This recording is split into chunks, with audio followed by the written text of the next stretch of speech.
আমার ছাদ বাগানে সবাইকে স্বাগত। বন্ধুরা, বসন্ত প্রায় শেষ লগ্নে চলে এসছে। এবার আসবে গ্রীষ্মকাল। তাই কোকিলের কুহুরবে বোঝা যাচ্ছে এটা বসন্তকাল।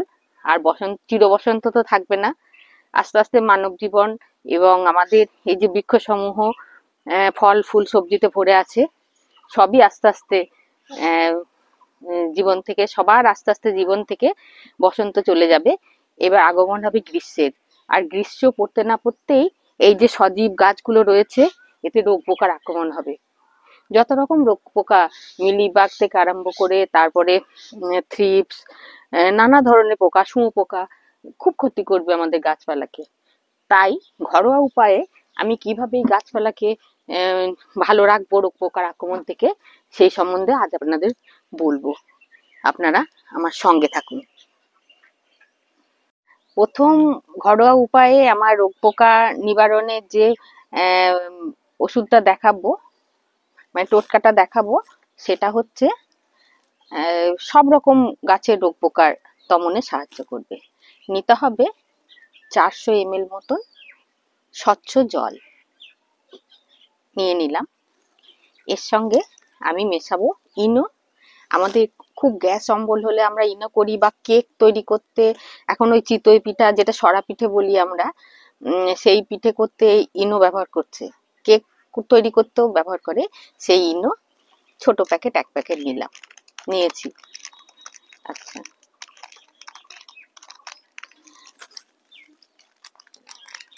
আচ্ছা, এই ইনোটা মেশাতে হবে এখন ওর মধ্যে।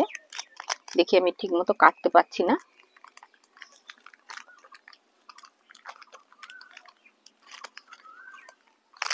কেটেছি। এবার পুরো ইনোটাই আমি এইভাবে দিয়ে দেবো। দেখেছেন কেমন বিক্রিয়া হচ্ছে, জলটা ফুটতে শুরু করেছে। রোগ পোকার ওপর, মানে পোকার ওপরে যখনই পড়বে, পোকা চিরবির করে জ্বালা পোড়া করে মারা যাবে। বিশেষ করে মিলিবাগ, দোয়ে পোকা যেটা বলি আমরা, সেইটার উপরে এইভাবে দিয়ে দিলাম ইনোটা। এবার নেব ফাঙ্গাস মুক্ত, এর সাথে ফাঙ্গাস মুক্ত হয়ে যাবে 1 চামচ আমাদের রান্না করি সেই হলুদ গুঁড়ো এর সাথে দিয়ে দিলাম। হলুদ হচ্ছে অ্যান্টি ফাঙ্গাল। আর তার সঙ্গে নেব হ্যান্ড ওয়াশ। আমরা যে হ্যান্ড ওয়াশ ব্যবহার করি, আমাদের বেসিনের কাছে থাকে, হাতটা ধুই, সেই হ্যান্ড ওয়াশ স্যাভলন, ওইটা নেব 1 চামচ মতন। 1 চামচ মতন স্যাভলন নিয়ে নিলাম এর মধ্যে। তারপর এই 3টে জিনিস নিয়ে আমি এটাকে ভালো করে, দেখেছেন কেমন ফুটতে আরম্ভ করেছে। তাহলে এই মানে যে বিক্রিয়াটা বা এই যে টকবক করে ফোটাটা যদি পোকার উপরে পড়ে, তাহলে কি অবস্থা হবে ওর, একদমই থাকবে না। তারপরে একটা ঢাকনা দিয়ে এটা ঢেকে দেব। এটা 2 দিন মতো এইভাবে থাকবে, তাহলে ভালো মানে পেস্টিসাইড তৈরি হবে এটা। এইভাবে আমি একটু ঠান্ডা জায়গায় এটাকে রেখে দেব। এর সাথে আমি প্রায় 5 গুণ জল মেশাবো। এটা সরাসরি দেব না, 5 ডবল, মানে 400 ml জল আছে, তার সঙ্গে আর 400 ml জল মিশিয়ে আমি স্প্রেয়ার বোতলটা আনিনি। স্প্রেয়ার বোতলে নিয়ে এখন তো আমি স্প্রে করব না, 2-3 দিন পর করব। এটাকে করে স্প্রেয়ার বোতলে করে নিয়ে আমি এই যে পেয়ারার গুটি ধরেছে খুব সুন্দর, এই পেয়ারার গুটির ওপর, তারপরে গাছটা পুরোই আমি স্প্রে করে দেবো। কারণ এটা তো ঘরোয়া উপায়ে তৈরি, ঘরোয়া উপায়ে, সেই জন্য কোনো ক্ষতি হবে না বেশি বা কম হয়ে গেলে। আমি এইভাবে প্রথম টিপসটা আপনাদের বললাম, আপনারা সঙ্গে থাকুন। বন্ধুরা দেখুন, এটা আমার জবা গাছ। এই জবা গাছটায় মিলিবাগের আক্রমণ হয়েছে। অন্য পোকা মারতে আমি দেখাতে পাচ্ছি না এখন। এই দেখুন মিলিবাগ বা দোয়ে পোকা। এই মিলিবাগ আক্রমণ করলে, এই মিলিবাগকে খাওয়ার জন্য পিঁপড়েরা ধাওয়া করে। তারপর আস্তে আস্তে এই গাছের এই যে শাখা পোশাকে কত কুড়ি ধরেছে, আমার নিত্য প্রয়োজনীয়, নিত্য সেবায় লাগে এই ফুলগুলি, জবাগুলি। আস্তে আস্তে এদের বৃন্তগুলো, বৃন্তের যে রস থাকে সেটা একদম নিঃশেষ করে দেয়, খেয়ে নেয়। আস্তে আস্তে শুকিয়ে ফুলটা ঝরে পড়ে যায় প্রস্ফুটিত হওয়ার আগেই। তাহলে এই ঘরোয়া ওষুধগুলো আমি প্রয়োগ করব, যেটা আমি পেঁয়াজের রস দিইনি সেই ওষুধটা প্রয়োগ করব। সূর্যাস্তের, এখন তো সূর্য রয়েছে, ঠিক সূর্যাস্তের আগে আমি এর প্রয়োগ করব। আর অন্য রোগ পোকার আক্রমণ তেমন নেই, এই মিলিবাগের আক্রমণ হয়েছে। আর মিলিবাগ দমনের জন্য অনেকগুলো ঘরোয়া টিপস আলাদা আছে, আমি এগুলো পরে আপনাদের দেখাবো। দেখুন এই গাছটা কিভাবে শাখায় শাখায় কুড়ি এসছে, কিন্তু এই মিলিবাগ দমন না করলে আমি ফুলগুলো ঠিক মতো পাবো না। দ্বিতীয় রোগ পোকার আক্রমণের যে ওষুধটা, পেস্টিসাইডটা তৈরি করবো আমি ঘরোয়া উপায়ে, সেটা হচ্ছে নিতে হবে একটা হামাল দিস্তা ছোট্ট, একটা নিতে হবে ছোট পেঁয়াজ। পেঁয়াজটা আমি ছাড়িয়ে নিয়েছি দেরি হবে বলে, দীর্ঘায়িত করব না বেশি ভিডিওটাকে। এই দেখুন এখনই ছাড়ালাম পেঁয়াজটাই, যে খোসাটা আমার মালচিং এর কাজ করবে, আমি পেয়ারা গাছের গোড়ায় দিয়ে দিলাম। আর একটা ছোট রসুন এই হামাল দিস্তার মধ্যে দিয়ে দিলাম, রসুনটাও দিয়ে দিলাম। রসুনটা অত খোসা ছাড়ানো হয়নি, রসটা হলেই হবে, দিয়ে দিলাম। তারপর আমি এটা সুন্দর করে থেঁতো করে নেব, এইভাবে হামাল দিস্তায় থেঁতো করে নেব।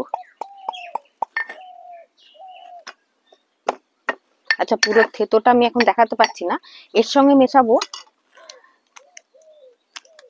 লাল মির্চ পাউডার 1 চামচ মতন। এই যে এতে রসটা বেরোবে আমার, এই বাটির মধ্যে নিয়ে নেব। এর রসটা সঙ্গে 1 চা চামচ মতন, এই চামচ 1 চামচ এই লঙ্কার গুঁড়ো মিশিয়ে নিয়ে যে মিশ্রণটা হবে, সেটা আমি হাতে গ্লাভস পরে, যেখানে মিলিবাগ বা ছোট ছোট পোকা বা পিঁপড়ে হয়েছে সেখানে আমি দিয়ে দেবো। কারণ এটা স্প্রেয়ার বোতলে দিলে হবে না, কারণ এটা অল্প পরিমাণ হবে, 2 চামচ মতো হবে।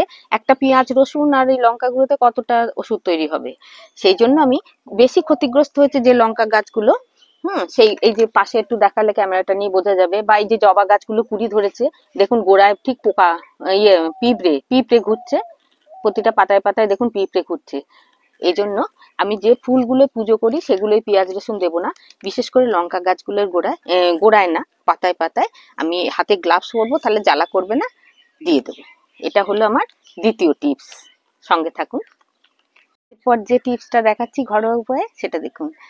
এখানে এই মগে নিলাম 250 ml মতো জল।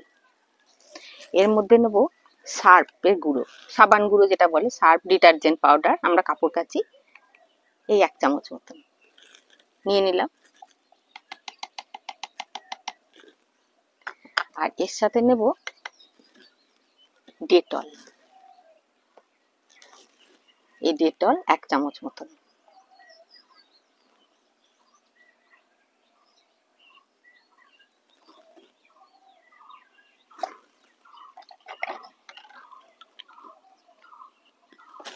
ভালো করে জলটা এরকম করে গুলিয়ে নেব।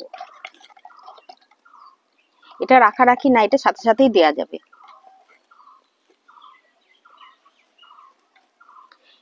এর সাথে আবার দ্বিগুণ পরিমাণ, মানে ডবল যেটা আছে, ডবল জল মিশিয়ে নিয়ে স্প্রেয়ার বোতলে নিয়ে ওইটাকে প্রত্যেকটা গাছের যেখানে রোগ পোকা, মিলিবাগ বা নানা ধরনের পোকা থাকে না, সাদামাছি, ফল ছিদ্রকারী পোকা, সব গাছের পাতায় পাতায় ঠিক সূর্যাস্তের আগে যদি স্প্রে করে দেন, এর থেকে ভালো ওষুধ আর হতে পারে না কিছু। কারণ ডেটল তো খুবই উপকারী, আমাদের অ্যান্টিসেপটিক।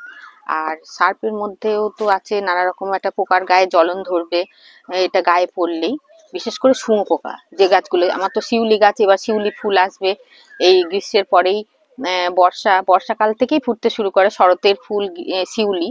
আর শিউলি গাছকে বাড়তে দেয় না শুঁয়োপোকা, এত শুঁয়োপোকা হয় উপদ্রবে। তা এই কীটনাশকটা যদি ঘরোয়া ভাবে তৈরি করে সার্ফ আর এই ডেটল দিয়ে করেন, এবং শিউলি গাছে, তারপর স্থলপদ্ম, এগুলোতে যদি করেন, তাহলে স্প্রে করতে পারেন, তাহলে গ্রীষ্ম থেকে একদম হেমন্তকাল পর্যন্ত, বা এই পুজো, শারদিয়া, হেমন্তকাল পর্যন্ত গাছে কোনো রোগ পোকার আক্রমণ হবে না, এবং ফুলে ফুলে ভরে উঠবে আপনার ছাদ বাগান। সঙ্গে থাকুন। এরপর আমার ঘরোয়া টিপস রোগ পোকা দমনে যে টিপসটা দেখাবো, সেটা হচ্ছে আমার রান্নাঘরের বর্জ্য পদার্থ, যেগুলো টান মেরে ফেলে দিই আমরা, বা ডাস্টবিনে ফেলি সেইগুলো, পেঁয়াজের খোসা, পেঁয়াজ বা রসুন খোসা সেইগুলো আমি কিন্তু ফেলি না, আমি এগুলো সঞ্চয় করে এরকম করে প্লাস্টিকে রেখে দিই। 1/2 লিটারের একটু বেশি জল নিয়ে এই পেঁয়াজের খোসা 2 মুঠো মতন, সব দেওয়ার দরকার নেই, বাকিগুলো আমার বড় বড় গাছে মালচিং করতে লাগবে, সেই জন্য সব দেবো না। 2 মুঠো মতো পেঁয়াজের খোসা এইভাবে ভিজিয়ে দিলাম, 1/2 লিটারের একটু বেশি জল এইভাবে ভিজিয়ে দিলাম। তারপরে কোনো কিছু দিয়ে এটা চাপা দিয়ে রেখে দিতে হবে 4 থেকে 5 দিন, একটু ঢাকা দিয়ে এইসব বড় বড় গাছগুলো আছে তার তলায় রেখে দিতে হবে এইভাবে। তারপর 5-6 দিন পর দেখবো, আমার তো কড়াই থাকে সব সময়, ওই জন্য দেখাতে পাচ্ছি, 5-6 দিন পরে দেখাবো জলটার রং ঠিক এরকম হয়ে গেছে, একদম চায়ের লিকারের মতন। এটা আপনাদের সঙ্গে সঙ্গে দেখাতে পাচ্ছি কেন, আমার প্রস্তুত থাকে সব সময়, ঘরোয়া উপায়ে আমি ছাদ বাগানে পরিচর্যা করি, আমি রাসায়নিক দিই না, সার বা পেস্টিসাইড কিছুই দিই না, ঠিক এরকম আকার হয়ে যাবে। তখন আপনি কি করবেন, স্প্রেয়ার বোতলটা কোথায়, স্প্রেয়ার বোতলে এর সঙ্গে 3-4 ডবল জল মিশিয়ে এই স্প্রেয়ার বোতলে নিয়ে প্রতিটা গাছের পাতায় পাতায়, যে ফুলগুলো পুজো হয় সেগুলো বাদ দিয়ে, কারণ আমরা তো হিন্দু, আমরা ধর্মভীরু, পেঁয়াজ রসুন ঠাকুরের ওখানে বাসনের সাথে ঠেকাই না বা ফুলও করব না, যে ফুলগুলো আমি পুজোয় দেব না বা আর ফলে দেয়া যেতে পারে, ফল ধুয়ে নেব, পাতায় পাতায় স্প্রে করব। তাহলে কি 1 মাসের মধ্যে দেখা যাবে মানে কোনো পিঁপড়ে কোনো পোকা তো গাছে নেই, পাতা ছিদ্রকারী পোকা, ফল ছিদ্রকারী পোকা কোনো কিছুই হবে না, আর পাতাগুলো দেখবেন একদম সবুজ চকচকে হয়ে উঠেছে, একদম নবজীবন দান করবে গাছপালাকে ছাদ বাগানে। এইটা উপকার করে আমি খুবই উপকার পেয়েছি পেঁয়াজের খোসাকে। এটা আমি কাল স্প্রে করব ঠিক সূর্যাস্তের আগে, এটা তৈরি হয়ে গেছে, আর এইটা আবার 4-5 দিন পর, সপ্তাহে 1 দিন করে আমি এগুলো স্প্রে করি। তাহলে আপনারা সঙ্গে থাকুন পরবর্তী এর জন্য। আগে মানে পূর্ববর্তী টিপস গুলো ছাড়াও আরেকটা জিনিস আমি ব্যবহার করে থাকি সব সময়, সেটা হচ্ছে ফেরোমন ট্র্যাপ। ফেরোমন ট্র্যাপ কেমন দেখাই, আপনারা হয়তো অনেকেই জানেন, তবু আমি দেখাই। মানে ফল ছিদ্রকারী পোকাদের এই দিক দিয়ে প্রবেশ পথ, এখান দিয়ে ঢোকে, আর এই ভিতরে একটা টিকিয়া থাকে, এর ভিতরে এই টিকিয়াটায় সৌরভে আকৃষ্ট হয়ে পোকামাকড় এই যে ছিদ্র দিয়ে এই কোটোর মধ্যে প্রবেশ করবে, এবং এটা হচ্ছে একটা বিষাক্ত জিনিস পোকামাকড়ের ক্ষেত্রে, এর মধ্যে পোকা ঢুকলেই সঙ্গে সঙ্গে মারা যাবে। এবং এই ফলের বাগানে আমি এটা টাঙিয়ে থাকি। এই দেখুন বন্ধুরা, এই ফেরোমন ট্র্যাপ আমার করা আছে, এর ভেতর অসংখ্য পোকাই দেখুন, প্রত্যেকদিন ঝেড়ে ঝেড়ে ফেলে দিই, এই যে পড়ছে অসংখ্য পোকা, প্রত্যেক দিন পড়ছে। এই যে ডালিম হয়েছে, তারপর আমার বেগুন আছে, এখানে এরা ধরা পড়ে। এটা আমি রেখে দিয়েছি, আর এর জন্য আমি কৃতজ্ঞ সাধের ছাদ বাগান গ্রুপের কাছে, সেখানে 5ম সেমিনারে আমি এই উপহারগুলো পেয়েছিলাম ওখানে গিয়ে, তাই সাধের ছাদ বাগানের কাছে আমি অনেক অনেক কৃতজ্ঞ, উপকার পেয়েছি বন্ধুরা।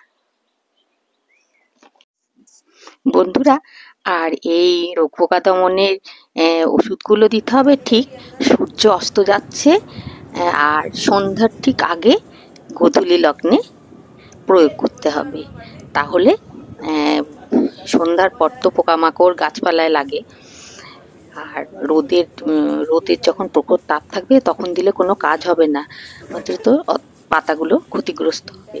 সেই জন্য সবসময় সূর্য ডুবে যাওয়ার পর পেস্টিসাইড বা রোগ পোকা দমনের যে পোকাগুলি হয় তার ওষুধ ওই গোধূলি লগ্নে প্রয়োগ করা উচিত। আমি এইভাবেই করি, আপনারাও এইভাবে প্রয়োগ করবেন। দেখলেন তো বন্ধুরা, আমি কিভাবে ঘরোয়া জিনিস নিয়ে প্রায় বিনা পয়সাতেই, এগুলো তো আমার ঘরে কিনতেই হতো, সেই সব জিনিস অল্প পরিমাণে নিয়ে ঘরোয়া জিনিস নিয়ে আমি কিভাবে রোগ পোকা দমন করি, এবং এইগুলো ব্যবহার করে আমি খুবই উপকৃত হয়েছি, তাই আপনাদের টিপসগুলো দিলাম। আপনারাও ট্রাই করে দেখবেন, আর যদি ভালো লাগে তাহলে আমার চ্যানেলটাকে সাবস্ক্রাইব করে দিয়ে নতুন হলে আমার পাশে থাকবেন। আর কি ধরনের ভিডিও দেখতে চান আমাকে একটু লিখে জানাবেন কমেন্ট বক্সে, তাহলে আমি চেষ্টা করব সেই ধরনের ভিডিও আপনাদের দেখাতে।